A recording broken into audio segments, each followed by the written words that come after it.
Dan saudara, hari ke-7 perang Iran-Israel, kedua belah pihak masih saling serang. Lalu bagaimana sebenarnya kekuatan militer kedua negara dan bagaimana strategi mereka memenangkan perang ini? Kita ulas bersama praktisi pertahanan militer dari Lembaga Kajian Pertahanan Strategis KRIS, Adrianus Prisma. Silakan Mas Adrianus Prisma, selamat malam. Ya, selamat malam. Baik, ini dalam perang kali ini salah satu yang banyak jadi sorotan adalah sistem udara. Pertahanan udara ya dari Israel maupun juga Iran. Yang kemarin yang terbaru yang kita lihat ini Iron Dome Israel mencegat rudal Iran. Kita akan lihat dulu gambaran rudal Israel. Mengintercept rudal balistik Iran itu ada sistem Aero dan sistem yang pinjaman dari Amerika Serikat, yaitu THAAD dan Patriot. Oke, ada juga Arrow 2, Arrow 3. Ya, betul. Catat ya. Betul, Arrow 2, Arrow 3. Nah, kalau yang barusan dilihat itu Iron Dome ya? Ya, betul. Nah, ini kita lihat sistem pertahanan udara yang dimiliki oleh kedua negara. Kita mulai dari Israel, tadi yang disebut Iron Dome, ada Arrow 2 and 3 dan juga David Sling. Betul. Nah, apa saja fungsi-fungsi mereka ini untuk sistem pertahanan udara Israel? Oh ya, kalau Iron Dome itu dia lebih untuk mengintersepsi sebenarnya serangan-serangan dari Lebanon, kemudian dari Gaza juga yang berupa proyektil atau rudal-rudal jarak pendek. Kemudian Arrow 2 and 3 itu dia untuk mengatasi serangan rudal balistik, juga untuk David Sling. Jadi kalau rudal balistik itu dia trajektornya sangat tinggi sampai ke luar atmosfer. Jadi dia membutuhkan sistem intersepsi yang jaraknya lebih jauh, ketinggian lebih jauh begitu. Oke. Tapi apakah ada kelemahan spesifik dari 3 sistem pertahanan udara Israel ini? Dari Iron Dome, Arrow 2 and 3, dan David Sling ini? Ya, tentu saja yang paling pertama menjadi kelemahannya adalah ketika terjadi saturation attack. Tentu saja ketika Iran meluncurkan banyak rudal, pasti ada yang tembus. Karena tidak akan semua bisa mampu diatasi. Terutama dengan Iron Dome karena dia masih terbatas kemampuannya dalam menghadapi rudal balistik. Begitu. Nah, kalau kabar ada yang menyebutkan bahwa sekarang sudah mulai kewalahan menghadapi sistem menghadapi serangan Iran, bagaimana? Ya, jadi kami sering bertukar pikiran juga dengan analis-analis lain. Kalau kita lihat sekarang ini adalah memasuki fase attrition warfare atau perang atrisi. Jadi Iran itu meluncurkan beberapa fase dengan jumlah terbatas dengan tujuan sebenarnya hanya untuk menghabiskan stok rudalnya Iran, begitu. Ya. Oke, sebelum kita bahas sistem pertahanan udara Iran, kita akan juga saksikan visual rudal balistik yang diluncurkan atau di-launch oleh Iran dari Teheran. Kita akan lihat tampilannya nanti. Dari visual yang kami dapatkan langsung dari Tel Aviv kemarin, kita lihat, ya ini dia. Kami ambil sumbernya dari Fury. Ini bentuk, nah ini sistem pertahanan udara Iran yang mencegat rudal. Nah, ini apa yang dipakai? Salah satunya tentu saja yang mereka punya beberapa rudal ya. Tapi tentu saja yang paling utama itu adalah rudal S-300 yang mereka dapatkan dari Rusia ya? Ya, Rusia. Tapi ada juga beberapa sistem yang mereka kembangkan sendiri. Tentu saja ada yang mengkopi dari Rusia, ada dari Cina, dari Korea Utara. Memang keunggulannya Iran itu mereka mampu memproduksi dalam jumlah besar. Gitu. Kuantitasnya yang kuantitasnya mereka, betul. Dan mereka punya banyak pabrik yang juga menjadi salah satu sasaran utama ketika Israel menyerang di hari pertama. Nah, ketika tadi ada visual meledak di udara, itu berarti sudah diintercept serangan dari Israel. Sudah diintercept, betul. Cuman ketika intersepsi itu belum tentu tidak hilang ya bahayanya, karena pecahannya itu masih bisa berbahaya begitu. Dan tetap bisa ada yang tembus juga ya? Betul. Nah ini tadi yang kita bahas, S-300 dan Bafar 373. Kalau tadi Mas Prima sudah menjelaskan S-300. Bagaimana dengan Bafar 373? Bafar 373 ini adalah salah satu kreasi mereka ya. Jadi memang salah satu ciri khasnya Iran itu dia banyak produksi dalam negerinya. Jadi karena mereka di tengah kondisi himpitan embargo gitu, temannya sedikit, jadi mereka memproduksi salah satunya adalah Bafar 373 ini. Gitu. Nah, kita akan juga saksikan bagaimana drone-drone yang ini saling kirim drone seperti itu. Iya, betul. Rudal dulu, kita akan bahas rudal dulu, rudal balistik. Nah, kita akan saksikan visual rudal balistik yang dikirimkan dari Israel terlebih dahulu ya, atau dari Iran dulu. Ya, kita akan saksikan sesaat lagi. Kita akan coba, iya ini dia. Coba kita lihat. Nah, ini rudal apa ini? Kayaknya ini dari Teheran ya? Ya, ini dari Teheran. Oh iya. Dan kalau kita lihat launch-nya itu luncurannya itu langsung vertikal ke atas. Iya, betul. Jadi Iran itu belakangan sudah ada bukti-bukti dari analis menyimpulkan bahwa mereka sekarang sudah mulai menggunakan rudal Fatah. Rudal Fatah itu rudal hypersonic mereka yang terbaru. Sebelumnya beberapa analis menyimpulkan sepertinya jangkauannya kurang jauh. Tapi ternyata sudah mulai ada bukti bahwa rudal Fatah itu digunakan. Gitu. Oke. Ada juga kalau yang saya lihat Emad, Ghadar, Khaibar, Sekhan itu sama canggihnya dengan Fatah. Tapi tetap saja yang paling canggih adalah Fatah karena dia hipersonik. Hipersonik itu adalah rudal yang dia bisa lebih dari 5 Mach speed, 5 kali kecepatan suara. Kalau Fatah ini dia bisa 13 sampai 15. Kalau Emad dan yang lain itu masih yang generasi lama. Dia memang generasi lama begitu. Nah, yang baru ini katanya yang terbaru ini ada Sejil. Tadi juga kita sempat saksikan visualnya. Bagaimana kekuatan Sejil ini? Sejil ini dia kalau nggak salah dia termasuk yang solid fuel, jadi dia fast response. Kalau yang lain itu kan dia liquid fuel, itu preparation time-nya agak lama. Kalau solid fuel itu bisa lebih cepat. Jadi mereka bisa segera serang. Nah, bagaimana dengan Jericho 3 yang dimiliki Israel? Itu rudal balistik yang dimiliki Israel. Jadi strategi perangnya ini agak beda. Kalau Israel ini meskipun mereka punya Jericho 3 yang sebenarnya di atas kertas cukup capable, tapi sampai saat ini tidak ada bukti bahwa Israel menggunakan rudal balistik mereka untuk serangan ke Iran. Mereka masih mengandalkan serangan udara, gitu. Masih mengandalkan serangan udara. Ini tadi rudal balistik.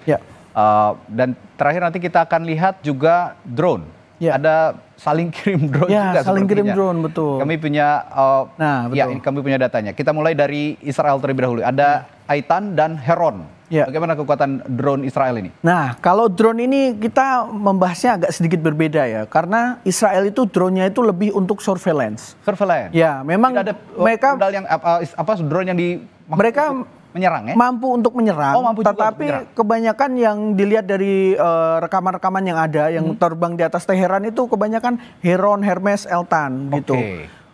Nah, dan yang dimiliki Iran, sedangkan yang dimiliki Iran ini drone-drone Shahed 129, 136 dan Mohajer ya? Ya betul, Shahed ini kan yang banyak juga mereka kirim ke Rusia untuk menyerang Ukraina ya. Ya betul, jadi ini salah satu drone yang sebenarnya cukup berpotensi untuk merusak. Jadi kalau Iran itu dia menggunakan drone itu untuk menyerang. Jadi dia sudah tahu sasarannya di mana. Apalagi Israel itu kan geografisnya kecil ya. Jadi lebih gampang gitu. Kalau Iran kan lebih besar. Tapi yang menarik tadi kalau ada bilang drone tempurnya Israel ini juga bisa untuk surveillance. Sudah. Ya. Kalau Iran tidak ya, hanya untuk menyerang. Ya, kalau dilihat dari penggunaannya saat ini bahkan belum ada bukti yang menyatakan Mohajer banyak digunakan. Mungkin baru 1-2 lah gitu. Kalau melihat tadi Israel bisa surveillance dan menyerang, lalu Iran hanya menyerang, melihat pertempuran kali ini antara Israel dan Iran, sebenarnya mana yang lebih unggul untuk teknologi drone-nya? Kalau kita mau ngomong secara ini ya, kita coba imparsial ya. Saat ini memang Israel sudah memiliki keunggulan udara. Makanya drone-drone surveillance mereka itu bisa dengan bebas berterbangan di atas Teheran. Tapi kemarin Iran sukses menembak satu Hermes. Baik. Selanjutnya kita akan lihat pesawat tempur yang dimiliki oleh Israel. Kita akan lihat dulu visual dari pesawat tempur Israel yang kami miliki. Kita akan tampilkan sesaat lagi. Iya, ini dia. Nah, ini pesawat apa ini, Mas? Sebentar. Ini gambar resmi dari Idean yang F-15 ini. Ya, ini F-15 ya. Itu saja pabrikan Amerika. Ya, kekuatannya bagaimana F-15 ini? Wah, mereka itu kalau boleh dibilang dari sisi kalau ini F-16 ini. Ini F-16. Tadi F-15. Jadi mereka mengandalkan pesawat buatan Amerika, F-16, Sufa, kemudian F-15D, serta F-35. Tapi satu yang harus kita pahami, versi mereka itu beda sendiri. Jadi mereka memiliki kebebasan, diberikan kebebasan oleh Amerika supaya bisa mengotak-atik dengan ininya sendiri. Betul. Nah, kita akan intip juga data strategi militer mereka masing-masing, terutama strategi militer udara ya. Nah, kita punya datanya yang akan kami tampilkan berikut ini. Ada pesawat tempur, ya seperti Anda sebutkan tadi, Israel punya F-35, F-15, F-16. Sedangkan Iran punya Su-35, F-14, dan MiG-29. Sebenarnya ada 14 juga di sini yang sama-sama pabrikan Amerika Serikat. Betul. Ya, kalau ini Rusia, Sukhoi ya, Su-35 dan MiG ini juga Rusia. Kalau melihat komposisi dua pesawat tempur yang dimiliki masing-masing negara dalam pertempuran atau konflik yang terjadi di Israel dan Iran kali ini, bagaimana kekuatan? Ya, sebenarnya seperti saya sebutkan tadi ya, sebenarnya kalau kita berbicara secara objektif, Israel itu sudah meraih keunggulan udara. Keunggulan udara. Kenapa? Karena di gelombang pertama serangannya itu dia menggunakan klaimnya ya, lebih dari 70 pesawat udara. Jadi dia menggunakan munisi-munisi presisi yang diluncurkan dari pesawat udara. Tapi kalau yang saya lihat sekarang sudah agak berubah. Jadi kalau tadi itu ada update F-15 mereka itu lebih banyak digunakan untuk misi pengintaian, untuk mencari rudal-rudal, peluncur-peluncur rudal Iran begitu. Sedangkan kalau dari sisi Iran, sayangnya saat ini mereka belum kelihatan angkatan udaranya di mana. Kemarin memang sempat ada beberapa footage F-14 yang nampaknya tidak bisa terbang dibom. Ada satu tipe lagi sebenarnya yang menarik itu, yang buatan mereka, yaitu F-313 Kaher itu, yang orang menunggu-nunggu ini bagaimana performanya. Sayangnya saat ini kita belum bisa melihat. Masih belum diluncurkan, masih belum diterbangkan oleh mereka. Belum, betul. Oke. Berarti kalau bisa saya simpulkan sedikit ya, ini sederhana, koreksi kalau saya salah. Kalau tadi untuk bicara sistem pertahanan udara dan juga militer udara, Israel ini sebenarnya punya kecanggihan lebih baik ya dibandingkan Iran. Tapi Iran punya kuantitas yang banyak. Betul, kuantitas, betul.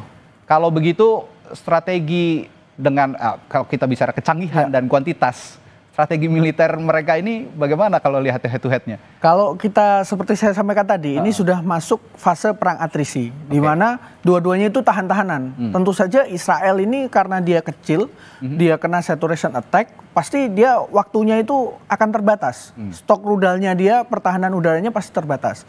Jadi memang sepertinya mereka berusaha gimana caranya mengajak Amerika gabung ke dalam peperangan ini. Nah, ada yang menarik, Bung Prima. Ada yang menyebut juga kekuatan Iron Dome yang sudah kita bahas tadi itu hanya bertahan 12 hari, sedangkan kita sudah masuk hari ke-7. Betul. Gimana nih untuk menjelaskan hal ini? Sudah banyak analis yang menyampaikan bahwa Iron Dome, Arrow, THAAD, kemudian Patriot, mereka itu hanya akan bertahan sampai 15 hari.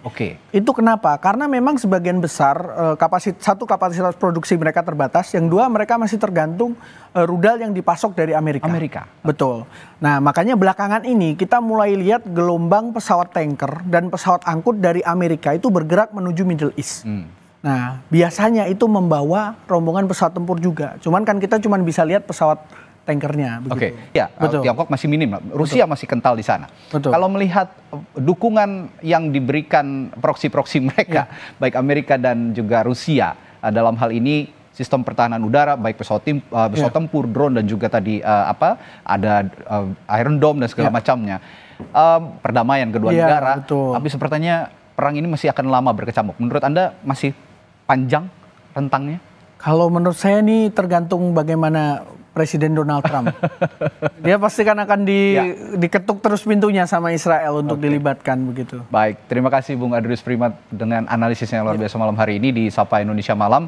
Nanti kita akan bicara masih panjang sepertinya untuk mengulas bagaimana pertempuran militer yang terjadi antara Israel dan Iran. Terima kasih Bung Adrius, praktisi pertahanan yang sudah dihadir di Sapa Indonesia Malam. Dan saudara, masih akan ada informasi menariknya setelah jeda di Sapa Indonesia Malam. Jadi tetaplah bersama kami.